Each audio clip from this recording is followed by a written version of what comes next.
This one is called the thornback, and the one just down there as well. Now the reason they're called a thornback, as you can probably feel, they're very rough to the touch, almost like sandpaper, and they have little thorns all the way down their back and all the way down the length of their tail. Now the thornback would be the most common ray around the west coast of this country, so there's loads and loads of these guys. The other types of rays, the ones with a lovely brown pattern, the one on the surface now, that guy is called the undulate, and the undulate is a protected species in this country, and the reason these guys are protected, they're only found in very small groups in very tight locations. So because we know where they live, if you go through with a boat and a net, you take every single one from the ocean, so they're actually protected by waiting very patiently. They wait, and then the small guy comes past, small fish swims past, and then the turbot at the very last second shoots out the ground, opens up its large mouth, and grabs the fish and they eat them. So that's the reason for their camouflage, their colour. Now, one final fish inside the tank, it's called the dogfish. It's a small shark. It's a shark that only grows to be just under 1 metre long.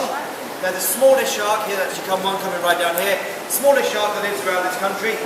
As I say, very small, that's almost full size. They'll get a bit bigger than this, but not much bigger than this guy here. Brown spotty backs. There's actually about 20 of these guys inside our dogfish are one of the laziest fish we have in the aquarium.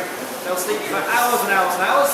Normally either under the boat there, or quite often there's a line of them right down the back of the tank. Now all these guys inside this tank, in fact almost every fish inside this aquarium is native to this country. So the cold temperature, it doesn't affect them, doesn't hurt them, sorry. But what it does, the only effect it has, it slows them right down at this time of year. And their appetite is quite small. So if I put too much food inside this tank, all that happens is it sits in the sand. I have to then go in again later on today with a pair of waders on and a net and take all that food back out again. So this time of year, you're just putting enough just to keep these guys happy and no more. And then during the summertime when the water's still warm, now in this aquarium we try and have as many native fish as we possibly can. And about 99% of the fish you see here are actually native to this country. We cheat with a few of them. The bream is one of the ones we cheat with. They're not really living here. Direct fish can be found anywhere from the surface. Normally down maybe 100-200 metres down inside the ocean.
Said I remember when we used to sit in the government.